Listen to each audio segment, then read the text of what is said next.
तो देखिए यहाँ पे लिखा है कि Facebook help you connect and share with the people in your life. ठीक है, यहाँ पे जो लिखा है ये यहाँ पे लिखा है। मैं चाहूँ तो ये डेटा को चेंज कर सकता हूँ। मैं यहाँ लिख सकता हूँ कि प्लीज़ डोंट यूज़ फेसबुक, ऐसा लिख सकता हूँ मैं। ठीक है, और मैं क्या करूँगा, मैं यहाँ पे क्लिक कर दूँगा तो देखिए ये जो मैंने यहाँ पे लिखा ये यहाँ पे आ गया, Facebook please don't use Facebook. यहाँ पे आपको साइड बार सेटअप यहाँ पे मिल जाएगा, और यहाँ पे देखिए ये व्हाट्सएप, फेसबुक मैसेंजर, टेलीग्राम, ठीक है, और भी ये सारे चीज़ें हैं। आप क्या कर सकते हैं, इनको यहाँ साइड में इंटीग्रेट कर सकते हैं। उससे क्या होगा कि आप यहाँ पे काम करते रहिए और इस तरफ में आप यहाँ व्हाट्सएप ओपन कर लीजिए तो आपका इस तरफ व्हाट्सएप ओपन रहेगा। आप व्हाट्सएप भी चेक करते रहिए और यहाँ पे क्लिक करके यहाँ काम करते रहिए। यहाँ पे स्पॉटिफाई है, आप यहाँ पे क्लिक करिए, यहाँ पे आप सॉन्ग प्ले कर लीजिए। ठीक है, यहाँ पे आपका गाना चलता रहेगा साइड में, और जैसे ही आपको काम करना है आप यहाँ क्लिक करिए, यहाँ काम करते रहिए। गाने आपको चेंज करने हैं, आप यहाँ जाइए, अपना सॉन्ग चेंज करिए और फिर काम करने लग जाइए। तो ये भी काफ़ी अच्छा, काफ़ी कूल फीचर है इसका ओपेरा का। ठीक है, जिसका कि आप उपयोग कर सकते हैं। इंट्रोडक्शन टू आईटी सिस्टम्स के इस वीडियो सीरीज़ के वीडियो नंबर 2 में आज हम वेब ब्राउज़र्स के बारे में समझेंगे। आज के इस वीडियो में हम जानेंगे कि वेब ब्राउज़र्स क्या होते हैं, वेब ब्राउज़र किस तरीके से कार्य करते हैं, एवं कुछ फेमस वेब ब्राउज़र जैसे कि क्रोम, फायरफॉक्स, एज, ओपेरा और सफारी, इनमें से कौन सा वेब ब्राउज़र सबसे बेस्ट होता है, इस बात की भी चर्चा करेंगे हम आज के इस वीडियो में। तो चलिए शुरुआत करते हैं आज के इस वीडियो की, और सबसे पहले हम समझते हैं कि वेब ब्राउज़र्स क्या होते हैं। वेब ब्राउज़र एक ऐसा सॉफ्टवेयर होता है जिसकी मदद से हम इंटरनेट पर मौजूद वेबसाइट्स को खोलते हैं, पढ़ते हैं, वीडियोस देखते हैं, ऑनलाइन फॉर्म्स भरते हैं और हज़ारों तरह की जानकारी प्राप्त करते हैं। ठीक है, तो वेब ब्राउज़र क्या है? वेब ब्राउज़र एक सॉफ्टवेयर है जिसकी मदद से हम क्या करते हैं, इंटरनेट पर मौजूद वेबसाइट्स की जानकारी को हम एक्सेस करते हैं, या इंटरनेट पर मौजूद वेबसाइट्स को हम क्या करते हैं, एक्सेस करते हैं। ठीक है, वेबसाइट को एक्सेस करना मतलब उस वेबसाइट को ओपन करना, उसमें से कोई डॉक्यूमेंट रीड करना, वीडियो देखना, ऑनलाइन फॉर्म भरना और हज़ारों तरह की जानकारी प्राप्त करना, इन सब को मिला के हम क्या बोलते हैं, एक्सेस करना। ठीक है, तो इसे सिंपल भाषा में कहें तो जो ब्राउज़र होता है वो इंटरनेट का गेटवे होता है। ठीक है, इस बात को समझने के लिए आप ये मान के चलिए कि ये पूरा इंटरनेट है। ठीक है, ये जो मैंने सर्कल बनाया है ये क्या है, ये पूरा इंटरनेट है। अब इस इंटरनेट में बहुत सारी, हज़ारों में, लाखों में क्या है, वेबसाइट्स हैं। ठीक है, वेबसाइट्स हैं, डॉट डॉट जो मैं बना रहा हूँ ये क्या है, वेबसाइट्स हैं। ठीक है, अब अगर हमें इंटरनेट पर मौजूद इन वेबसाइट्स को एक्सेस करना है तो हमें एक गेटवे चाहिए। ठीक है, एक गेट चाहिए जिसके थ्रू हम इंटरनेट के अंदर जा सके। ठीक है, इंटरनेट के अंदर जाकर इन वेबसाइट्स को एक्सेस कर सके। तो ये जो गेटवे है ना, इसी को हम कहते हैं वेब ब्राउज़र। ठीक है, इन्हीं गेटवे को हम क्या कहते हैं, इसी गेट को हम क्या कहते हैं, वेब ब्राउज़र। ठीक है, मतलब वेब ब्राउज़र की सहायता से हम इन वेबसाइट्स को क्या कर सकते हैं, एक्सेस कर सकते हैं। ठीक है, तो यहाँ पे वही बात लिखी हुई है कि जो ब्राउज़र होता है वो इंटरनेट का गेटवे होता है। उसके बाद अगर हम वेब ब्राउज़र की मुख्य भूमिकाओं की चर्चा करें तो जो ब्राउज़र होता है वो इंटरनेट की जानकारी देखने में हमें हेल्प करता है, वेबसाइट के कंटेंट को समझने में हेल्प करता है। देखिए, वेबसाइट और वेब पेज दो अलग चीज़ें होती हैं। ठीक है, आप अभी अगर पहली बार कंप्यूटर के बारे में पढ़ रहे हैं, पहली बार इंटरनेट के बारे में पढ़ रहे हैं, तो आपको ये समझना ज़रूरी है कि वेब साइट और वेब पेज, ठीक है, दो अलग चीज़ है। ये उसी तरीके से है जैसे हमारे पास बुक होती है और एक बुक में कई सारे पेजेस होते हैं। ठीक है, जो बुक और पेज का रिलेशन होता है वही रिलेशन होता है वेबसाइट और वेब पेज का। ठीक है, मतलब कैसे, मतलब हमारे पास एक वेबसाइट है, उस वेबसाइट में कई सारे वेब पेजेस होते हैं। ठीक है, मेनू बना रहा हूँ यहाँ पे मैं, ऐसे मेनू आप देखते हैं किसी वेबसाइट में, तो आप जिस भी बटन पर क्लिक करते हैं उस पेज में पहुँच जाते हैं। तो एक वेबसाइट के अंदर, ये एक वेबसाइट है। ठीक है, इस वेबसाइट के अंदर काफ़ी सारे वेब पेजेस होते हैं, जैसे एक बुक के अंदर काफ़ी सारे पेजेस होते हैं। तो वेबसाइट के कंटेंट को समझने में हेल्प करता है कौन, ब्राउज़र। उसी तरीके से वेब पेजेस को यूज़र को पढ़ने योग्य फॉर्मेट में दिखाता है कौन? Web browser. मतलब क्या होता है कि जब भी हम कोई वेब पेज ओपन करते हैं, तो एक वेब पेज में बहुत सारी चीज़ें होती हैं, जैसे HTML होता है एक वेब पेज में, CSS होता है, जावास्क्रिप्ट होता है ना। जावास्क्रिप्ट के बाद बहुत सारे टेक्स्ट होते हैं और इमेजेस होती हैं किसमें? वेब पेज में, ठीक है। वीडियोस होते हैं किसमें? वेब पेज में। तो इतने सारे ये जो एलिमेंट्स होते हैं एक वेब पेज में, इसको सही तरीके से सही पढ़ने योग्य फॉर्मेट में दिखाता है कौन? ब्राउज़र, ठीक है। तो ब्राउज़र का काम क्या होता है? इन सारे डेटा को, इन सारे एलिमेंट्स को हमें सही तरीके से दिखाना। अगर मैं आपको इस चीज़ को एक एग्जांपल से बताऊं तो देखिए यहाँ पे ये मेरा YouTube पेज है ना। तो ब्राउज़र क्या कर रहा है कि हमें इतने अच्छे तरीके से इस पेज को दिखा रहा है, लेकिन अगर मैं इस पेज में यहाँ पे जाऊँ व्यू पेज सोर्स में, ठीक है, मैंने क्या किया, मैंने इस पेज में राइट क्लिक किया। राइट क्लिक करने के बाद व्यू पेज सोर्स में अगर मैं क्लिक करूं तो देखिए ये जो है ये पूरा कोड है इस पेज का, ठीक है। ये जो पेज हमने ओपन किया था ना, तो इस पेज का ये पूरा का पूरा कोड है ना। ये देखिए ये कोड है इस पेज का। तो ओरिजिनली जब ये पेज सर्वर से आया है तो इस तरीके का कोड पूरा आया है, ठीक है। ये कोड देख के हम ज़्यादा कुछ नहीं समझ पाएंगे, लेकिन इस कोड को रेंडर किया है हमारे इस ब्राउज़र ने और हमें कुछ इस तरीके से इस जानकारी को ये दिखा रहा है, तो हम समझ पा रहे हैं चीज़ों को और बेहतर तरीके से, ठीक है। तो ये काम होता है किसका? वेब ब्राउज़र का। तो यहाँ पे वही बात लिखी हुई है कि वेब पेजेस को यूज़र्स को पढ़ने योग्य फॉर्मेट में दिखाने में हेल्प करता है कौन? Web browser.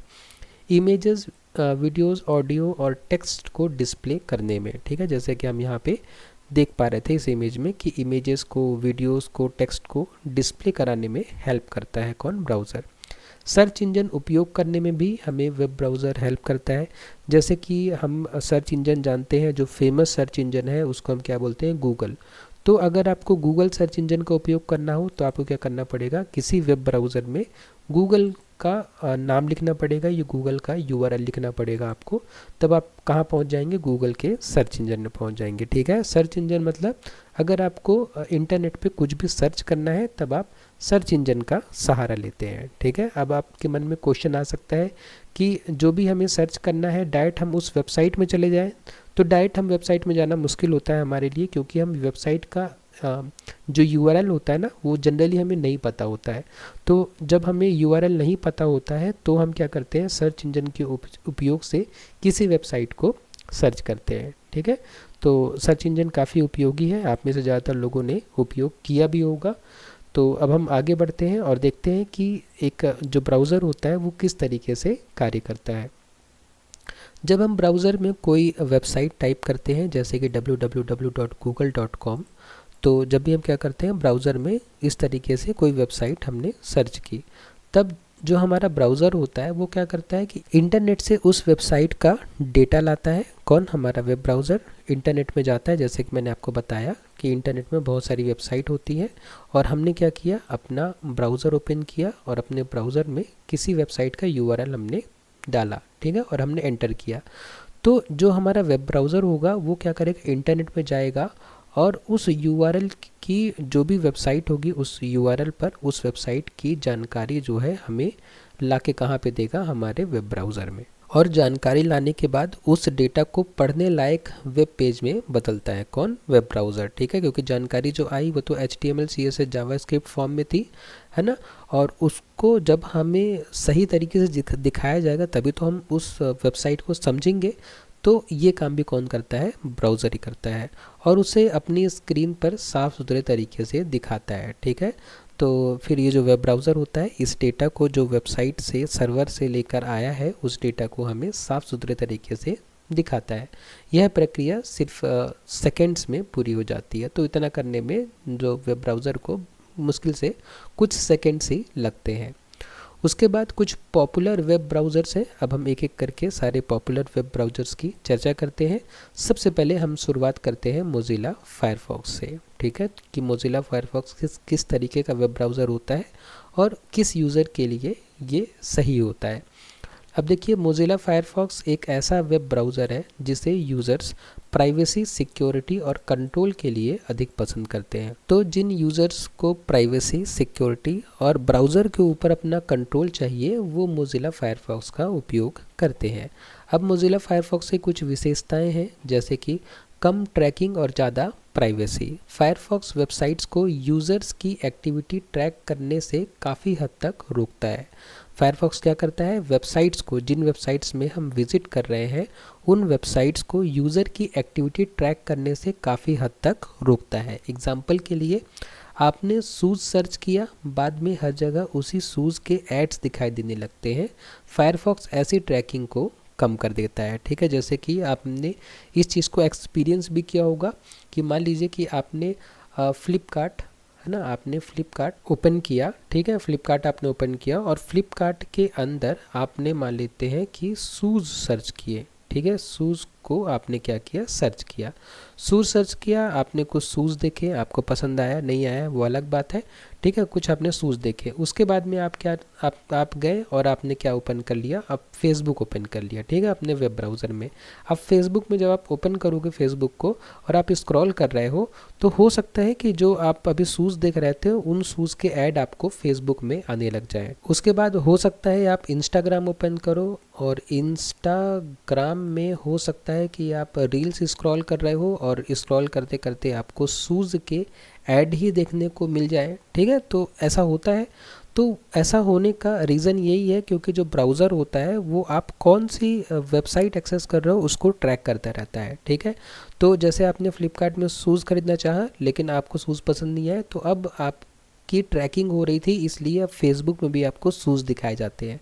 तो इस तरीके के काम किए जाते हैं ब्राउज़र्स में, बाकी ब्राउज़र्स में। इसलिए मोज़िला फायरफॉक्स कोशिश ये करता है कि इस तरीके का एक्सपीरियंस यूज़र को ना हो, मतलब एक वेबसाइट का डेटा एक ही वेबसाइट में रहे, दूसरे वेबसाइट में उसका डेटा माइग्रेट ना हो।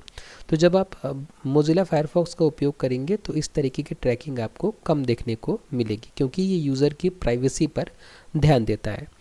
उसके बाद एक्सटेंशन सपोर्ट। फायरफॉक्स में एक्सटेंशन जोड़कर ब्राउज़र को अपनी ज़रूरत के अनुसार कस्टमाइज़ कर सकते हैं। ठीक है, क्या होता है कि बहुत सारे एक्सटेंशंस होते हैं। एक्सटेंशंस मतलब होते हैं कुछ इंपॉर्टेंट टूल्स होते हैं जो कि आपको कुछ स्पेसिफिक काम में आपकी हेल्प करेंगे। जैसे कि एग्जांपल के लिए यहाँ पे लिखा हुआ है कि एड ब्लॉक एक्सटेंशन लगाने पर यूट्यूब वेबसाइट के एड्स कम हो जाते हैं। ठीक है, जैसे कि मैं आपको दिखाऊं मोज़िला फायरफॉक्स ओपन करा के, देखिए ये फायरफॉक्स है, किस तरीके से इंस्टॉल करते हैं, किस तरीके से डाउनलोड करते हैं मैं आपको दिखाऊंगा बाद में।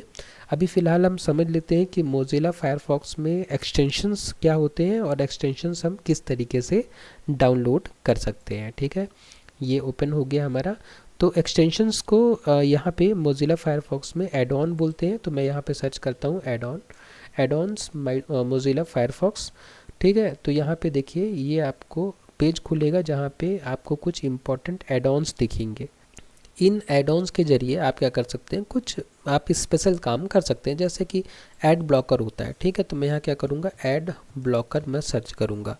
देखिए यहाँ पे सजेशन में काफ़ी सारे ऐड ब्लॉकर आ गए। यहाँ पे ऐड ब्लॉकर फॉर यूट्यूब है। ठीक है, अगर मैं इसको अपने इसमें मोज़िला फायरफॉक्स वाले ब्राउज़र में मैं डाउनलोड कर लेता हूँ, ऐड कर लेता हूँ, तो अब क्या होगा, जब भी मैं इसमें से यूट्यूब चलाऊँगा तो मुझे ऐड बहुत कम आएंगे। ठीक है, तो इस तरीके से ऐड ऑन्स होते हैं। ये तो एक है, ऐसे कई ऐड ऑन्स होते हैं, आप उनका उपयोग कर सकते हैं। और उसके बाद अब हम आगे बढ़ें और देखें कि मल्टी प्लेटफॉर्म अवेलेबिलिटी होती है किसकी, फायरफॉक्स की। मतलब फायरफॉक्स कई ऑपरेटिंग सिस्टम में काम करता है, जैसे विंडोज़ में, लिनक्स में, मैक ओएस में, एंड्रॉयड में।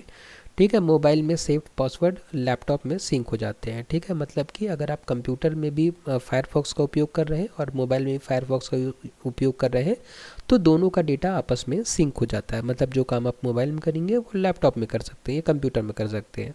उसके बाद में स्मूथ परफॉर्मेंस होती है किसकी, मोज़िला फायरफॉक्स की। फायरफॉक्स सिस्टम रिसोर्सेज का बैलेंस्ड उपयोग करता है, इसलिए सिस्टम कम स्लो होता है। एग्जाम्पल के लिए कम रैम वाले 4 GB लैपटॉप में फायरफॉक्स अक्सर क्रोम जितना हैवी महसूस नहीं होता। मतलब अगर आपके पास एक लैपटॉप है जिसमें रैम जो है वो 4 GB है। ठीक है, मतलब अगर आपके सिस्टम में रैम 4 GB है और आप उस सिस्टम में क्रोम चलाते हैं और फिर आप फायरफॉक्स चलाते हैं, तो आप उस सिस्टम में जब फायरफॉक्स चलाएंगे तो आपको सिस्टम ज़्यादा स्मूथ फील होगा। ठीक है, क्योंकि ये कम रैम में भी अच्छा चलता है, कौन, फायरफॉक्स। ठीक है, इसके बाद जो अगला फीचर है वो है ओपन सोर्स ब्राउज़र। कौन? मोजिला फायरफॉक्स जो होता है वो ओपन सोर्स ब्राउज़र है। इसका मतलब क्या है कि फायरफॉक्स का कोड ओपन सोर्स है, यानी कोई भी देख सकता है, वेरीफाई कर सकता है और कंट्रीब्यूट कर सकता है। एग्जाम्पल के लिए डेवलपर इसके कोड को डाउनलोड करके समझ सकते हैं कि ब्राउज़र कैसे काम करता है। ठीक है, तो ओपन सोर्स का मतलब आपको जानना ज़रूरी है। ओपन सोर्स ब्राउज़र मतलब होता है कि ये जो मोजिला फायरफॉक्स है ये इस तरीके का ब्राउज़र है कि इसका सोर्स कोड, मतलब इस सॉफ्टवेयर का कोड आप डाउनलोड कर सकते हैं और अपने हिसाब से आप चाहे तो चेंजेस कर सकते हैं। अगर आपको इस मोजिला फायरफॉक्स का कोड डाउनलोड करना है तो कोड डाउनलोड करने के लिए, सोर्स कोड डाउनलोड करने के लिए तो आप लिख सकते हैं hg.mozilla central, है ना, मोजिला सेंट्रल। ये देखिए यहाँ पे सर्च किया था मैंने पहले, मोजिला सेंट्रल। तो यहाँ पे जब जाएंगे आप तो यहाँ पे ये आपको एक वेबसाइट मिलेगी support.mozilla.org और यहाँ पे आपको ये लिंक मिल जाएगी जहाँ से आप डाउनलोड कर सकते हैं उस मोजिला फायरफॉक्स के आप सोर्स कोड को डाउनलोड कर सकते हैं। ठीक है, यहाँ पे काफ़ी सारे टैब है। यहाँ पे जब आप जिप में जाएंगे तो जिप में आपको एक फ़ाइल डाउनलोड हो जाएगी जिसमें पूरा का पूरा कोड रहेगा। आप अपने हिसाब से चेंजेस कर सकते हैं, लेकिन चेंजेस करने के लिए आपको सॉफ्टवेयर डेवलपमेंट की अच्छी खासी नॉलेज होनी चाहिए, तभी आप वो सारे चेंजेस कर सकते हैं। ठीक है, इतना सिंपल नहीं होता। जब आप थोड़ा सा इस फील्ड में काम करेंगे उसके बाद ही आप ये सारी चीज़ें कर सकते हैं। उसके बाद हम आगे बढ़ते हैं और देखते हैं हमारे आज के अगले ब्राउज़र को, जो कि है गूगल क्रोम। गूगल क्रोम दुनिया का सबसे ज़्यादा उपयोग होने वाला वेब ब्राउज़र है। सबसे ज़्यादा उपयोग गूगल क्रोम किया जाता है। यह अपनी स्पीड, सिंप्लिसिटी और गूगल सर्विसेज इंटीग्रेशन के लिए फेमस है, क्योंकि हम जानते हैं कि क्रोम जो है गूगल का प्रोडक्ट है और गूगल काफ़ी ज़्यादा उपयोग किया जाता है, इसलिए क्रोम भी उपयोग किया जाता है, क्योंकि गूगल की सर्विसेज और क्रोम का जो ब्राउज़र है उनकी कंपैटिबिलिटी काफ़ी अच्छी है। ठीक है, तो इसलिए जो क्रोम है वो सबसे ज़्यादा उपयोग किया जाता है। इसकी विशेषताएं कुछ इस तरीके से हैं। सबसे पहले कि फ़ास्ट ब्राउजिंग स्पीड, इसकी ब्राउजिंग स्पीड काफ़ी फ़ास्ट होती है। ब्राउजिंग स्पीड मतलब कि आप इनमें काफ़ी सारी वेबसाइट को जल्दी जल्दी लोड करके देख सकते हैं। क्रोम वेब पेजेस को तेज़ी से लोड करता है क्योंकि इसका रेंडरिंग इंजन बहुत ऑप्टिमाइज्ड है। ठीक है, तो जब हम क्रोम यूज़ करते हैं तो क्या होता है कि जब भी हम कोई वेबसाइट खोलते हैं तो बहुत तेज़ी से हमारा वेब पेज लोड हो जाता है। और तेज़ी से लोड होने का रीज़न क्या है?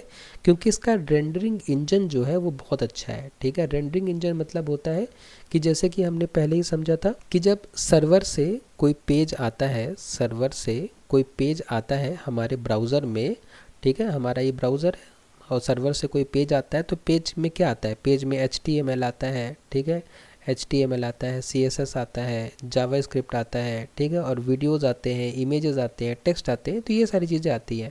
अब इन सारे एलिमेंट्स को क्या करना होता है? हमारे कंप्यूटर में रेंडर करना होता है। ठीक है, मतलब जल्दी से इनका यूज़ करके एक बढ़िया सुंदर वेबसाइट बनानी होती है। तो रेंडरिंग का काम करने के लिए रेंडरिंग इंजन होता है। तो जो क्रोम में रेंडरिंग इंजन का उपयोग किया जाता है काफ़ी अच्छा होता है, ऑप्टिमाइज होता है, इसलिए जो वेबसाइट्स होती हैं वो काफ़ी जल्दी लोड हो जाती है। ठीक है, एग्जांपल के लिए यूट्यूब और गूगल मैप जैसी हैवी वेबसाइट्स भी काफ़ी जल्दी ओपन हो जाते हैं। जब हम क्रोम का उपयोग करते हैं।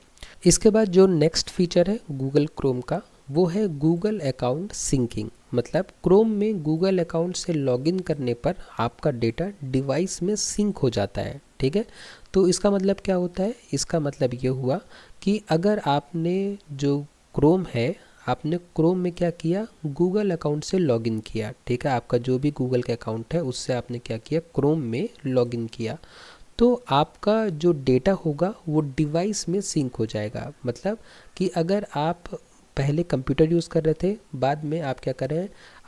आप उसी वेबसाइट को क्या कर रहे हैं? आप उसी अकाउंट को अपने मोबाइल में ओपन कर रहे हैं। तो जो काम आपने अपने कंप्यूटर में किया था वही काम आप अपने मोबाइल में कर पाएंगे। ठीक है, इसको मैं एग्जांपल से समझाता हूँ। देखिए यहाँ पे एग्जांपल में जैसे दिया है बुक मार्क्स। ठीक है, तो इससे हमें बुक मार्क्स क्या होते हैं समझ में भी आ जाएगा और उसके बाद में ठीक है मैं आपको बता भी पाऊँगा कि सिंकिंग किस तरह से होती है। जैसे कि ये हमारा क्रोम का ब्राउज़र है। ठीक है, अब मान लेते हैं कि मैंने यहाँ पे कुछ आर्टिकल खोला, मान लेते हैं इंडिपेंडेंस डे के बारे में। ठीक है, इंडिपेंडेंस डे के बारे में मैंने ऐसे करके मान लीजिए कि मूवी का आर्टिकल खुल गया। ठीक है, मैं विकीपीडिया में गया और यहाँ पे मैं ठीक है क्लिक कर देता हूँ। ठीक है, ताकि एक पेज खुल जाए और फिर मैं आपको दिखाऊं कि बुक मार्क क्या होता है। तो ये पेज खुल गया और मान लीजिए कि मैं इस पेज को मैं पढ़ रहा था, ठीक है, सडनली मुझे कुछ काम आ गया तो मैं इस पेज को अब बाद में पढ़ना चाहता हूँ, ठीक है। हो सकता है कि मैं अपने मोबाइल से बाद में पढूं, तो मैं क्या करूँगा कि यहाँ पे जाके इसको मैं क्या कर दूँगा, इसको मैं बुक मार्क कर दूँगा। क्या कर दूँगा, बुक मार्क दिस टैब, ठीक है। बुक मार्क करने से क्या होगा, बुक मार्क करने से अब ये मेरा जो URL है, यहाँ पे जो URL है ये सेव हो गया, ठीक है, मेरे ब्राउज़र में है। अब इस ब्राउज़र को मैं इस अकाउंट से जब मैं अपने फ़ोन से लॉगिन करूँगा, ठीक है, फ़ोन से लॉगिन करने के बाद मैं कहाँ जाऊँगा, मैं बुक मार्क में जाऊँगा और बुक मार्क में जाने के बाद देखिए यहाँ पे शो ऑल बुक मार्क्स, मैं यहाँ पे क्लिक करूँगा अपने मोबाइल में ही, इसी तरीके से मुझे ऑप्शन दिख जाएगा और यहाँ पे देखिए ये मुझे डिटेल मिल जाएगी, ये पेज का लिंक मिल जाएगा जो मैंने यहाँ पे ओपन किया था। मैं कहीं भी इसको ओपन करके पढ़ सकता हूँ। इसी तरीके से यहाँ पे हिस्ट्री भी है, जो भी हिस्ट्री में मैं यहाँ पे सर्च करूँगा मेरे मोबाइल में, जब मैं इस क्रोम से इसी अकाउंट से लॉगिन करूँगा तो मुझे सारी डिटेल वहाँ पे भी मिल जाएगी। तो यहाँ पे यही सारी बातें लिखी हुई हैं, ठीक है। इसी तरीके से जो भी पासवर्ड मैं यहाँ पे सेव करूँगा मुझे मेरे दूसरे डिवाइस से मिल जाएगा, एक्सटेंशन जो मैं यूज़ करूँगा दूसरे डिवाइस से मिल जाएगा। तो यही सारी बातें यहाँ पर लिखी हुई हैं और इसका एग्जाम्पल देखिए यहाँ पे लिखा हुआ है, मोबाइल में बुकमार्क्ड वेबसाइट, जो आपने मोबाइल में बुकमार्क किया है वो लैपटॉप में भी मिल जाती है बिना दोबारा लिखे, ठीक है। वही बात मैंने लैपटॉप से मोबाइल में बताई, आप वही काम मोबाइल से लैपटॉप में भी कर सकते हैं, ठीक है। उसके बाद जो नेक्स्ट फीचर है क्रोम का वो है एक्सटेंशन का लार्जेस्ट लाइब्रेरी। तो जो क्रोम ब्राउज़र होता है उसमें एक्सटेंशंस सबसे ज़्यादा होते हैं, मतलब जितने एक्सटेंशंस क्रोम में है उतने एक्सटेंशंस किसी भी दूसरे ब्राउज़र में नहीं है, ठीक है। अब आपको एक्सटेंशंस अगर ढूंढना है तो एक्सटेंशंस ढूंढने के लिए आपको क्या करना पड़ेगा, आपको यहाँ जाना पड़ेगा, है ना, और यहाँ लिखना पड़ेगा एक्सटेंशंस क्रोम, ठीक है। देखिए सजेशन में आ गया, मैं यहाँ पे क्लिक कर दूंगा और ये देखिए एक्सटेंशन यहाँ पे खुल जाएगा। यहाँ पे क्रोम में जितने एक्सटेंशन है इतने एक्सटेंशन और किसी वेब ब्राउज़र में नहीं है, इसीलिए एक्सटेंशंस की लार्जेस्ट लाइब्रेरी है कौन, क्रोम में, ठीक है। काफ़ी सारे इसमें एक्सटेंशंस हैं, आप अपनी ज़रूरत के हिसाब से यूज़ कर सकते हैं। एक्सटेंशंस कुछ उस तरीके से होते हैं कि जितने एक्सटेंशन आप ऐड कर देंगे आपको कुछ किसी पर्टिकुलर काम के लिए कुछ एक्सटेंशन होते हैं। जैसे देखिए एग्जाम्पल में यहाँ दिया है, जैसे ग्रामरली है ना, अगर आप अपने वेब ब्राउज़र में ग्रामरली का उपयोग करेंगे, ग्रामरली एक्सटेंशन का उपयोग करेंगे तो जो भी आप अपने वेब ब्राउज़र में टाइप करेंगे तो आपको इंग्लिश लिखने में मदद मिलेगी। जैसे मेल वगैरह आप कर रहे हैं तो आपको ग्रामरली हेल्प करेगा मेल का जो ग्रामर होता है वो सही करने में। आप एड ब्लॉक एक्सटेंशन का अगर उपयोग कर लेंगे तो आपको ऐड कम आएंगे आपके ब्राउज़र में। डार्क रीडर एक्सटेंशन अगर आप अपने ब्राउज़र में ऐड कर लेंगे तो डार्क मोड इनेबल हो जाएगा आपके ब्राउज़र में, ठीक है, आप उस तरीके से डार्क मोड में पढ़ सकते हैं।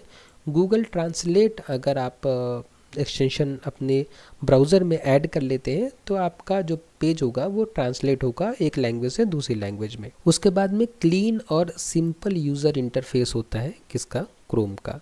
क्रोम का डिज़ाइन बहुत सिंपल, इसलिए नए यूज़र्स को समझने में समय नहीं लगता। एग्जाम्पल के लिए एड्रेस बार ही सर्च बार की तरह काम करता है, ठीक है, इतना सिंपल इसका डिज़ाइन होता है। एड्रेस बार सर्च बार क्या होता है मैं आपको दिखा दूँ एक बार। देखिए जैसे कि मैं यहाँ पे अगर लिख देता हूँ google.com, तो ये जो है ये मैंने जो ऊपर लिखा है ना इसको एड्रेस बार कहते हैं, ठीक है, ये एड्रेस बार है। मैंने यहाँ क्लिक किया और ये है यहाँ पे गूगल का सर्च बार, ठीक है, ये क्या है, ये सर्च बार है और ये क्या है, एड्रेस बार है।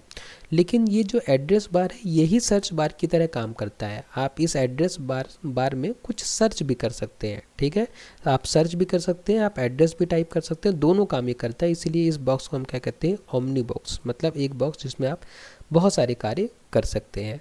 उसके बाद में जो क्रोम होता है वो सिक्योरिटी अपडेट्स और सेफ ब्राउजिंग भी आपको दिलाता है, ठीक है, मतलब इसमें भी आपकी हेल्प करता है। गूगल बार बार सिक्योरिटी अपडेट भेजता है और अनसेफ वेबसाइट को वार्न करता है। एग्जाम्पल के लिए अगर वेबसाइट में मेलवेयर या मेलिशियस सॉफ्टवेयर हो तो क्रोम तुरंत वार्निंग दिखाता है। तो अगर आप इंटरनेट पर कोई ऐसी वेबसाइट आप सर्च करेंगे जिसमें कुछ खतरा होने की उम्मीद है, आशंका है, तो जो क्रोम होगा वो आपको इस तरीके से वार्निंग देगा कि ये जो वेबसाइट है ना, इसमें कुछ गड़बड़ लग रही है ना, HTTPS को सपोर्ट नहीं करता है, तो आप चाहे तो इस वेबसाइट में कंटिन्यू ना करें, ठीक है। आपको वार्निंग देगा और आप उसके हिसाब से आप आगे के एक्शन अपने ले सकते हैं। उसके बाद में जो नेक्स्ट फीचर है क्रोम का, वो है मल्टी प्लेटफॉर्म सपोर्ट। क्रोम कई ऑपरेटिंग सिस्टम में चलता है, जैसे विंडोज़ में, मैक ओएस में, लिनक्स में, एंड्रॉयड में, iOS में। एग्जाम्पल के लिए मोबाइल से पीसी तक सीमलेस ब्राउजिंग अनुभव मिलता है। चाहे आप मोबाइल में यूज़ करें क्रोम का, चाहे पीसी में यूज़ करें, आपको सीमलेस ब्राउजिंग का अनुभव मिलेगा। डेवलपर के लिए फेवरेट होता है कौन? क्रोम। क्रोम में पावरफुल डेवलपर टूल्स होते हैं। एग्जाम्पल के लिए डेवलपर वेबसाइट के HTML, CSS, जावास्क्रिप्ट को रियल टाइम डिबग कर सकते हैं। अब इस बात को समझने के लिए आपको मुझे लेके चलना पड़ेगा वेब ब्राउज़र में। देखिए ये क्रोम वेब ब्राउज़र है, ठीक है। मैं आपको दिखाना चाह रहा हूँ कि किस तरीके से डेवलपर के लिए बहुत अच्छा होता है ये क्रोम वेब ब्राउज़र। मान लेते हैं कि मैं फेसबुक का ये पेज खोलता हूँ, ठीक है। मैं लॉगिन करता हूँ यहाँ पे, और देखिए मान लीजिए कि डेवलपर को इस पेजेस में कुछ चेंजेस करने हैं, ठीक है। तो डेवलपर के लिए देखिए कितना अच्छा टूल होता है इसमें क्रोम ब्राउज़र में। डेवलपर क्या करेगा, यहाँ पे जाएगा इंस्पेक्ट में, ठीक है। इंस्पेक्ट में हम क्लिक करेंगे तो इस तरीके से देखिए ये राइट हैंड साइड में ये डेवलपर टूल ओपन हो गया है। अब इस डेवलपर टूल में देखिए मैं जहाँ पे इसको ले जाऊँगा कर्सर को, ये मुझे दिखा देगा एरिया, कि किस एरिया का कोड यहाँ पे लिखा हुआ है। तो इस लाइन में इस पूरे एरिया का कोड लिखा हुआ है। किस लाइन में? इस लाइन में। मैं यहाँ पे क्लिक करूँगा तो अब मैं यहाँ नीचे जाऊँगा तो इसका कोड, ये जो एरिया था या जो मार्क हो जा रहा था, इसका कोड यहाँ पे लिखा हुआ। मैं क्लिक करूँगा तो देखिए यहाँ पे लिखा है कि Facebook help you connect and share with the people in your life, ठीक है। यहाँ पे जो लिखा है ये यहाँ पे लिखा है। मैं चाहूँ तो ये डेटा को चेंज कर सकता हूँ। मैं यहाँ लिख सकता हूँ कि प्लीज़ डोंट यूज़ फेसबुक, ऐसा लिख सकता हूँ मैं, ठीक है। और मैं क्या करूँगा, मैं यहाँ पे क्लिक कर दूँगा तो देखिए ये जो मैंने यहाँ पे लिखा ये यहाँ पे आ गया, Facebook please don't use Facebook. तो इस तरीके से जो डेवलपर होते हैं वो पेजेस में रन टाइम में चेंजेस कर सकते हैं इस डेवलपर टूल का उपयोग करके। तो यहाँ पे यही बात लिखी हुई है कि डेवलपर वेबसाइट के HTML, CSS, जावास्क्रिप्ट को रियल टाइम डिबग कर सकते हैं, ठीक है। उसके बाद अब हम आगे बढ़ते हैं और देखते हैं हमारे नेक्स्ट ब्राउज़र जो कि है Microsoft Edge. Microsoft Edge Windows का डिफ़ॉल्ट ब्राउज़र है, ठीक है। माइक्रोसॉफ्ट एज क्या है? विंडोज़ का डिफ़ॉल्ट ब्राउज़र। मतलब जब आप माइक्रोसॉफ्ट विंडोज़ अपने सिस्टम में इंस्टॉल करते हैं, जैसे कि मैं माइक्रोसॉफ्ट विंडोज़ का ही उपयोग कर रहा हूँ, और इस माइक्रोसॉफ्ट विंडोज़ ऑपरेटिंग सिस्टम का ये जो एज है, इसी एज में हम ये डॉक्यूमेंट पढ़ रहे हैं। इसका ये डिफ़ॉल्ट ब्राउज़र है, ठीक है। डिफ़ॉल्ट ब्राउज़र है मतलब क्या होता है कि मतलब जब हम विंडोज़ इंस्टॉल करेंगे अपने सिस्टम में तो हमें जो डिफ़ॉल्ट, जो बाय डिफ़ॉल्ट ब्राउज़र मिलता है वो एज है ना। तो एज हम अभी यूज़ ही कर रहे हैं इस डॉक्यूमेंट को रीड करने के लिए। यह फास्ट, सिक्योर और मॉडर्न फीचर वाला ब्राउज़र है। कौन? एज, ठीक है। फास्ट है, सिक्योर है, मॉडर्न फीचर वाला ब्राउज़र है। इसे अब माइक्रोसॉफ्ट ने क्रोमियम इंजन पर बनाया है। तो माइक्रोसॉफ्ट ने जो एज है नया वाला ब्राउज़र है, माइक्रोसॉफ्ट का ये नया ब्राउज़र है, ठीक है। पहले इंटरनेट एक्सप्लोरर था जो कि पुराना था। अब विंडोज़ के साथ नया ब्राउज़र आता है जिसको हम एज कहते हैं, और माइक्रोसॉफ्ट ने इसे क्रोमियम इंजन पर बनाया है। क्रोमियम एक ओपन सोर्स ब्राउज़र प्रोजेक्ट है जिसे गूगल मैनेज करता है, ठीक है। और जो क्रोम ब्राउज़र है वो भी क्रोमियम इंजन पर ही बेस्ड है, ठीक है। तो अब क्रोम भी क्रोमियम इंजन पर बेस्ड है और एज भी क्रोमियम इंजन पर बेस्ड है। तो दोनों की परफॉर्मेंस कंपेरेबल है, मतलब हम दोनों की परफॉर्मेंस को कंपेयर कर सकते हैं क्योंकि दोनों का इंजन सेम ही है, ठीक है। क्रोमियम इंजन पर दोनों बेस्ड है, इसीलिए दोनों का जो वर्किंग है वो एक जैसा ही होता है, बस फीचर्स में थोड़ा डिफरेंस हो सकता है। अब देखिए फीचर की बात करें, अगर हम माइक्रोसॉफ्ट एज के फीचर की बात करें तो फास्ट परफॉर्मेंस और स्मूथ ब्राउजिंग होती है। एज वेब पेजेस को तेज़ी से ओपन करता है और सिस्टम रिसोर्सेज को इफ़िशिएंटली इस्तेमाल करता है। एग्जांपल के लिए अगर एक student online PDF, YouTube, Google docs साथ में खोलता है, एज स्मूथली चलता है और सिस्टम हैंग नहीं होता, ठीक है। मतलब ये जो एज ब्राउज़र मैं यूज़ कर रहा हूँ तो इस एज ब्राउज़र में मैं चाहूँ तो आपको मैं PDF से यहाँ से पढ़ा रहा हूँ और इसके साथ में कई और काम भी कर सकता हूँ, लेकिन मेरे ब्राउज़र जो होगा, ये जो एज ब्राउज़र होगा, ये हैंग नहीं होगा, सही से काम करेगा। Less RAM users, chromium engine होने के बावजूद एज क्रोम की तुलना में कम रैम कंज्यूम करता है। ठीक है, तो जैसे कि हमने ऊपर अभी समझा कि क्रोमियम इंजन पर ही बेस्ड है कौन, हमारा ब्राउज़र एज। ठीक है, लेकिन क्रोमियम इंजन पर एज भी बेस्ड है, क्रोम भी बेस्ड है, लेकिन क्रोम की तुलना में कम रैम कंज्यूम करता है कौन, एज। मतलब 4 GB रैम लैपटॉप में क्रोम हैंग कर सकता है पर एज कंपैरेटिवली स्मूथ चलता है ना। माइक्रोसॉफ्ट अकाउंट सिंकिंग, जैसा कि हमने गूगल से अकाउंट सिंकिंग की बात की थी, उसी तरीके से माइक्रोसॉफ्ट अकाउंट सिंकिंग है। एज में माइक्रोसॉफ्ट अकाउंट लॉगिन करने पर डेटा सिंक होता है। मतलब मैं यहाँ पे एज में माइक्रोसॉफ्ट का अकाउंट लॉगिन कर लूँ, फिर अपने मोबाइल में माइक्रोसॉफ्ट का अकाउंट लॉगिन करके एज में काम करूँ, तो मेरा यहाँ का काम मेरे मोबाइल में भी रिफ्लेक्ट होगा। यहाँ पे वही बातें लिखी हुई है कि पीसी मतलब पर्सनल कंप्यूटर में सेव्ड पासवर्ड मोबाइल में भी ओपन हो जाते हैं बिना री एंटर किए। ठीक है, उसके बाद built in reader mode and PDF support. Edge में बिल्ट इन पीडीएफ व्यूअर और रीडिंग टूल्स हैं, जैसे कि हम उपयोग भी कर रहे हैं, तो ये हम माइक्रोसॉफ्ट एज में ही इस पीडीएफ को ओपन किए हुए हैं। तो इसीलिए माइक्रोसॉफ्ट एज में बिल्ट इन पीडीएफ व्यूअर है। जो पीडीएफ मेरे पास है जिससे मैं आपको पढ़ा रहा हूँ, इस पीडीएफ को हमने कहाँ ओपन किया है, माइक्रोसॉफ्ट एज में ही ओपन किया है। और इसमें देखिए कितने सारे रीडिंग टूल है। एक रीडिंग टूल का तो मैं अक्सर उपयोग करता हूँ, ये पेंसिल जो आप देख पा रहे हैं, जिससे ये मैं अभी मार्क कर रहा हूँ। ठीक है, एग्जाम्पल के लिए कॉलेज असाइनमेंट के पीडीएफ बिना किसी एक्स्ट्रा सॉफ्टवेयर के ओपन होकर रीड, हाईलाइट और एनोटेट कर सकते हैं। ठीक है, एनोटेट करना मतलब टिप्पणियाँ आप लिख सकते हैं चाहे तो, इसमें है ना काफ़ी सारे फीचर्स होते हैं। यहाँ पे देखिए ये टेक्स्ट है, आप चाहे तो यहाँ पे ऐसा करके कुछ लिख भी सकते हैं। ठीक है, तो ये काफ़ी सारे फीचर्स होते हैं। यहाँ पे आप क्या कर सकते हैं, एक्स्ट्रा सॉफ्टवेयर ओपन होकर रीड कर सकते हैं। यहाँ पे देखिए मार्क भी करने का ऑप्शन रहता है, ये मार्कर यहाँ पे कहीं पे मिल जाएगी, देखिए मार्कर है यहाँ पे, है ना, इससे हम ये भी इसका भी उपयोग कर सकते हैं। तो काफ़ी सारे फीचर होते हैं इसमें। जो हमारा एज ब्राउज़र है ये रीडर की तरह भी काम करता है, यहाँ पे यही बात बताई जा रही है। इनहेंस सिक्योरिटी और smart screen filter, Edge unsafe websites और डाउनलोड्स से प्रोटेक्शन देता है। एग्जाम्पल के लिए अगर कोई वेबसाइट फिशिंग हो, एज तुरंत वार्निंग दिखा देता है। ठीक है, मतलब कि अगर कोई वेबसाइट ऐसी हो जो कि फिशिंग वेबसाइट हो, फिशिंग वेबसाइट मतलब होता है कि ऐसी वेबसाइट जो कि आपका यूज़र आईडी और पासवर्ड चुराने में कैपेबल है। ठीक है, फिशिंग वेबसाइट का उद्देश्य होता है आपका यूज़र आईडी पासवर्ड चुराना। ठीक है, तो अगर इस तरीके कोई वेबसाइट है तो एज जो होगा आपको इस तरीके से वार्निंग देता है। क्रोम एक्सटेंशन सपोर्ट, क्योंकि एज क्रोमियम आधारित है इसलिए यह क्रोम वेब स्टोर से भी एक्सटेंशन चला सकता है। ठीक है, तो जो क्रोम में एक्सटेंशन हम देख रहे थे वो एक्सटेंशन हम एज में भी यूज़ कर सकते हैं। एग्जांपल के लिए ad block, Grammarly, dark reader, translate सब चल जाते हैं किसमें, एज में। ठीक है, उसके बाद जो हमारा नेक्स्ट ब्राउज़र है वो है ओपेरा ब्राउज़र।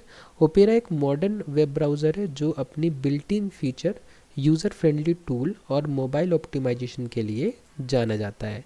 यह उन यूज़र के लिए अच्छा है जो एक्स्ट्रा ऐप इंस्टॉल किए बिना कई काम ब्राउज़र से ही करना चाहते हैं। ठीक है, तो ओपेरा काफ़ी यूज़र फ्रेंडली ब्राउज़र है, जैसे कि हम यहाँ देख पा रहे हैं, क्योंकि इसको यूज़ करने में आपको बहुत सारे टूल्स डाउनलोड नहीं करने पड़ते हैं। इस ओपेरा ब्राउज़र में ही काफ़ी सारे जो टूल्स हैं वो इनबिल्ट मिल जाते हैं। जैसे कि बिल्ट इन फ्री वीपीएन होता है किसमें, ओपेरा में। वीपीएन मतलब क्या होता है, वर्चुअल प्राइवेट नेटवर्क। ओपेरा में free VPN service built in मिलती है।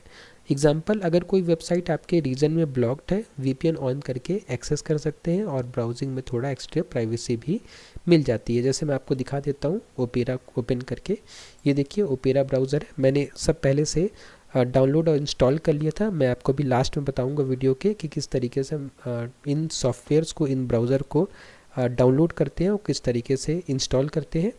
तो ये हमारा ओपेरा ब्राउज़र ओपन हो गया है। अब देखिए मैं क्या बता रहा था कि इसमें बिल्ट इन वीपीएन होता है।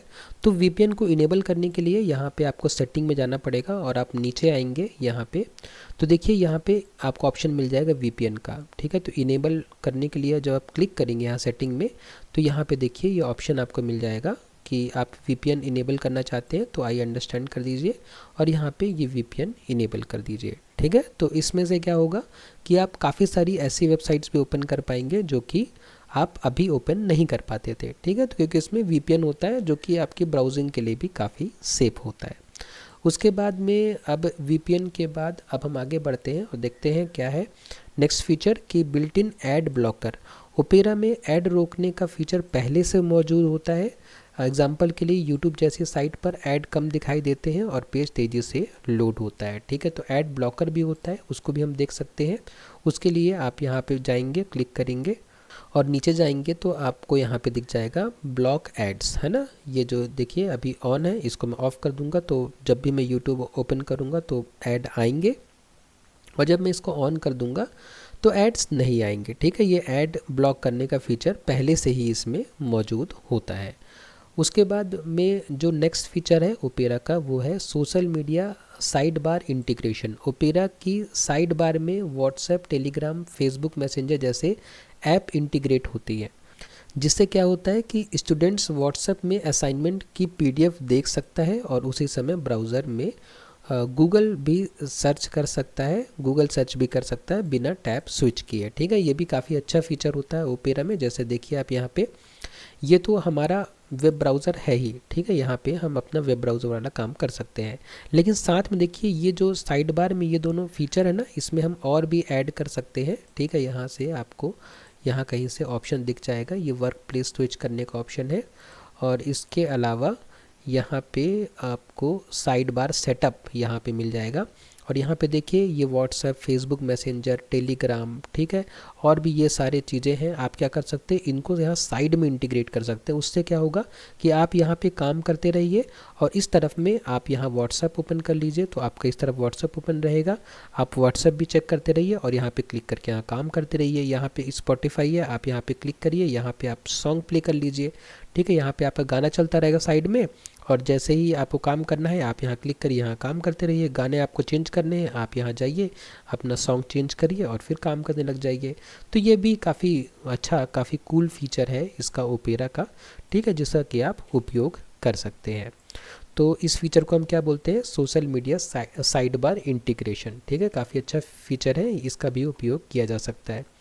उसके बाद में जो नेक्स्ट फीचर है किसका, ओपेरा का, वो है low RAM uses and battery saver, ठीक है। ओपेरा कम रैम कंज्यूम करता है, ठीक है। क्या करता है, कम रैम कंज्यूम करता है और लैपटॉप की बैटरी को ज़्यादा देर चलाता है। एग्जांपल के लिए अगर लैपटॉप लो बैटरी में है, ओपेरा का बैटरी सेवर ऑन करके ब्राउजिंग जारी रख सकते हैं, ठीक है। तो अगर बैटरी कम भी है लैपटॉप में तो बैटरी सेवर मोड होता है जो कि आप ऑन कर सकते हैं और आप कम बैटरी में भी काम कर सकते हैं।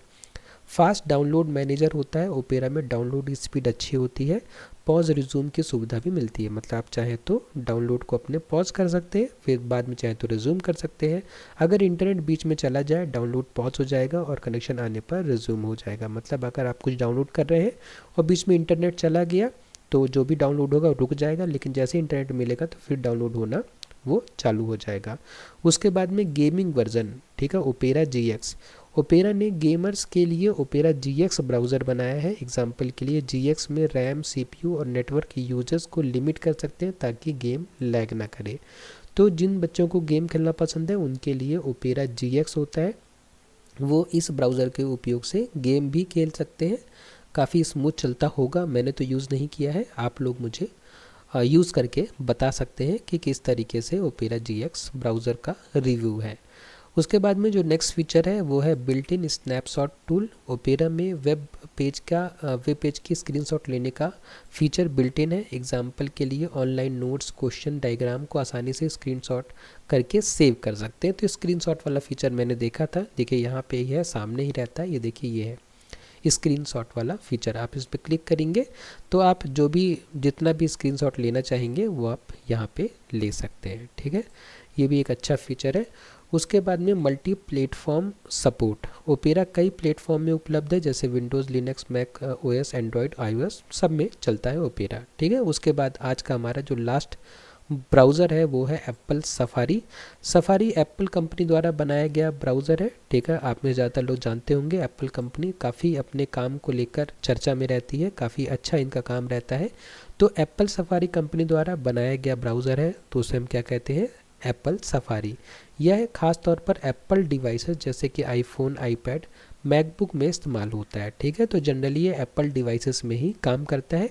यह तेज़ होता है, स्मूथ होता है, बैटरी फ्रेंडली माना जाता है। कौन? Apple safari. कुछ मुख्य विशेषताएं हैं। एप्पल डिवाइस में सबसे अच्छा चलता है, जैसे कि एंड्रॉयड में क्रोम अच्छे से चलता है, वैसे ही एप्पल में सफारी अच्छा चलता है। तो अगर आपको सफारी ब्राउज़र का उपयोग करना हो तब आपके पास एप्पल का डिवाइस होना ज़रूरी है। ठीक है, मैं जो डिवाइस यूज़ कर रहा हूँ ये एप्पल का नहीं है, इसलिए इसमें सफारी नहीं चलेगा, इसलिए मैं आपको सफारी इंस्टॉल करके नहीं दिखा पा रहा हूँ। लेकिन अगर आपके पास एप्पल का डिवाइस है तो आप सफारी का उपयोग करके देख सकते हैं कि काफ़ी स्मूथ और काफ़ी अच्छा ब्राउज़र होता है। बैटरी कम खाता है, इसलिए मैकबुक यूज़र सफारी चलाकर ज़्यादा टाइम काम कर सकते हैं। प्राइवेसी काफ़ी स्ट्रांग होती है, सफारी वेबसाइट्स को ज़रूरत से ज़्यादा ट्रैकिंग नहीं करने देता। रीडर मोड होता है इसमें, इस ब्राउज़र में किसी वेबसाइट को साफ और डिस्ट्रैक्शन फ्री मोड में पढ़ने देता है। ऐड पॉपअप वगैरह हट जाते हैं। एप्पल इकोसिस्टम से जुड़ा हुआ है, जैसे आईफोन में कोई वेब पेज खोला, मैकबुक में वहीं से कंटिन्यू कर सकते हैं। तो जो एप्पल का इकोसिस्टम होता है उनमें ये ब्राउज़र्स काफ़ी ज़्यादा पॉपुलर है, काफ़ी ज़्यादा उपयोग किए जाते हैं। क्योंकि मान लेते हैं कि आपके पास एप्पल का आईफोन है और आपके पास मैकबुक भी है, तो आप आईफोन से कुछ पढ़ रहे थे, फिर मान लीजिए कि आपका आईफोन का बैटरी ख़त्म हो गया, तो आप उसी चीज़ को मैकबुक में वापस कंटिन्यू कर सकते हैं। यहाँ पे वही बात लिखी हुई है। पासवर्ड iCloud में ऑटो सिंक हो जाते हैं। ठीक है, तो iCloud होता है इनका, जिसके द्वारा सारे ये एप्पल इकोसिस्टम के डिवाइसेस आपस में जुड़े होते हैं। तो काफ़ी अच्छा होता है। अगर आपके पास एप्पल के डिवाइसेस है तो आप इन्हें उपयोग कर सकते हैं। सफारी कहाँ चलता है? आईफोन में चलता है, आईपैड में चलता है, मैकबुक में चलता है, एप्पल वॉच में चलता है। विंडोज़ और लिनक्स में इंस्टॉल नहीं किया जा सकता। एप्पल ने पहले विंडोज़ वर्जन निकाला था, ठीक है, हमने यूज़ किया था, लेकिन 2012 के बाद सपोर्ट बंद हो गया है। ठीक है, 2012 के पहले मैंने हालांकि यूज़ किया था सफारी वेब ब्राउज़र, ठीक है, विंडोज़ में ही, लेकिन उसके बाद ही ये सपोर्ट बंद हो गया। उसके बाद से अब विंडोज़ में सफारी वेब ब्राउज़र नहीं चलता है। ठीक है, तो कंक्लूज़न देख लेते हैं आज के इस वीडियो का। कंक्लूज़न ये है कि यदि आप स्पीड और एक्सटेंशन चाहते हैं तो आप क्रोम का उपयोग करें। यदि आप प्राइवेसी और ओपन सोर्स चाहते हैं तो आप फायरफॉक्स का उपयोग करें। यदि आप विंडोज़ इंटीग्रेशन चाहते हैं तो आप एज का उपयोग करें। यदि आप फ्री वीपीएन और बैटरी सेवर चाहते हैं तो आप ओपेरा का उपयोग करें। यदि आपके पास एप्पल इकोसिस्टम है तब आप सफारी का उपयोग करें। ठीक है, तो अब देखिए कुछ मिनी लैब एक्टिविटी है, हम उसको देख लेते हैं। सबसे पहले कि आपको पता होना चाहिए कि आप ये सारे ब्राउज़र किस तरीके से डाउनलोड और इंस्टॉल कर सकते हो। बहुत आसान है, जैसे कि हालांकि मैंने सब कुछ इंस्टॉल किया ही हुआ है, लेकिन अगर आपको मान लेते हैं कि फायरफॉक्स इंस्टॉल करना है तो आपको कुछ नहीं करना है। आपको हमेशा जाना है गूगल में और लिख देना है फायरफॉक्स, है ना, डाउनलोड, बस इतना ही लिख देना है आपको और आप पहुंच जाओगे डायरेक्ट। देखिए ये मैंने क्या यूज़ किया, मैंने गूगल सर्च किया, मुझे नहीं पता था कि फायरफॉक्स डाउनलोड करने की वेबसाइट कौन सी है, तो मैंने गूगल में सर्च किया। तो गूगल ने मुझे बता दिया कि अगर आपको फायरफॉक्स डाउनलोड करना है तो आप उनकी ऑफिशियल वेबसाइट में जाओ। तो डाउनलोड फायरफॉक्स में मैं जाऊँगा और यहाँ पे मुझे देखिए डाउनलोड फायरफॉक्स की बटन मिल जाएगी। मैं क्लिक करूँगा, मेरा डाउनलोड हो जाएगा और मैं डबल क्लिक करके इंस्टॉल करना शुरू कर दूँगा। ठीक है, मैं आपको दिखा देता हूँ। जैसे ही आप इस पर क्लिक करेंगे तो यहाँ पे देखिए डाउनलोडिंग स्टार्ट हो गई है, डाउनलोड हो गया है। डाउनलोड होने के बाद मैं क्या करूँगा, यहाँ ओपन पर क्लिक कर दूंगा और ओपन पर क्लिक करने के बाद ये मेरा इंस्टॉलेशन डाउनलोड तो हो गया था, है ना। अब ये इंस्टॉलेशन स्टार्ट हो जाएगा। मैं यहाँ पे यस करूँगा और मैं यस करते जाऊँगा ही और मेरा अल्टीमेटली फायरफॉक्स जो होगा वो इंस्टॉल हो जाएगा। ठीक है, ऐसे करके इंस्टॉलिंग देखिए लिख के आ रहा है इस तरीके से। हालांकि डाउनलोड और इंस्टॉल दोनों है मेरा, लेकिन फिर से हो जाएगा, बार बार आप कर सकते हैं। ठीक है, अपडेटेड वर्जन आपको मिलता रहेगा, जितने बार आप इंस्टॉल करेंगे उतने बार। उसके बाद किसी साइट को दोनों ब्राउज़र में ओपन करें तो आप क्रोम भी ओपन कर लें और फायरफॉक्स भी ओपन कर लें। दोनों में एक साइट को ओपन करें और आप खुद चला के एक्सपीरियंस देखें कि आपको दोनों में क्या डिफरेंस समझ में आ रहा है। ठीक है, लोडिंग स्पीड कंपेयर करें, देखें कि आपने कोई वेबसाइट को क्रोम में खोला, कोई वेबसाइट को ब्राउज़र मोजिला फायरफॉक्स में खोला, किसी वेबसाइट को ओपेरा में खोला तो कितना स्पीड में डिफरेंस आ रहा है। उसके बाद देखिए बुक मार्क्स क्रिएट करें। बुक मार्क्स मैंने आपको बताया किस तरीके से क्रिएट किए जाते हैं। मैंने आपको किस में बताया था, मैंने आपको क्रोम में बताया था, है ना। यहाँ पे दिखाया था मैंने आपको कि ये बुक मार्क का ऑप्शन होता है। हर वेब ब्राउज़र में अलग अलग जगह होता है। जैसे एज की बात करें तो एज में देखिए यहीं पे दिया हुआ है, ठीक है, कि add this page to favourites में आप ऐड कर सकते हैं। ठीक है। और बुक मार्क्स आप सर्च कर सकते हैं, मिल जाएगा आपको, ठीक है। ये देखिए फेवरेट्स में आप कर देंगे तो फेवरेट्स में जाके आपका सेव हो जाएगा, बाद में आप फेवरेट्स में जाके आप इस पेज को ओपन कर सकते हैं। हिस्ट्री चेक करें आप ब्राउज़र्स की, ठीक है।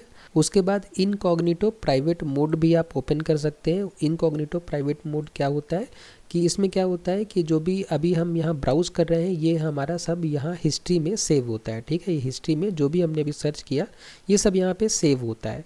अगर आप चाहते हैं कि हिस्ट्री में आपकी चीज़ें सेव ना हो, जो भी आप सर्च कर रहे हैं, तो आप इनकॉग्निटो मोड ओपन कर सकते हैं। इसमें आप जो भी ब्राउज़ करेंगे वो आपके हिस्ट्री में सेव नहीं होगा, ठीक है। तो इस तरीके से आप ये सारी चीज़ें कर सकते हैं, है ना। आपको करनी भी चाहिए क्योंकि तभी आप इन सारी चीज़ों को थोड़ा और अच्छे से समझ पाएंगे, ठीक है। तो आज के इस वीडियो में बस इतना ही, काफ़ी बड़ा वीडियो हो गया है आज का, लेकिन कोई बात नहीं, काफ़ी सारी बातें थी जो मैंने आपको बताई। इतनी सारी बातों में आपको कुछ बातें समझ में आई होंगी, और अगर पूरी बातें समझ में आई हैं तो इससे अच्छी बात तो कुछ हो ही नहीं सकती। आप मुझे कमेंट बॉक्स में ज़रूर बताएं कि आपको कौन से कॉन्सेप्ट में डाउट अभी भी रह गया है। मैं आपके डाउट्स को सॉल्व करने की पूरी कोशिश करूँगा। उसके अलावा अगर आपको वीडियो पसंद आया है तो आप मेरे चैनल को सब्सक्राइब करें, वीडियो को लाइक करें और अपने फ्रेंड्स के साथ शेयर करें। आपने वीडियो को लास्ट तक देखा उसके लिए बहुत बहुत धन्यवाद।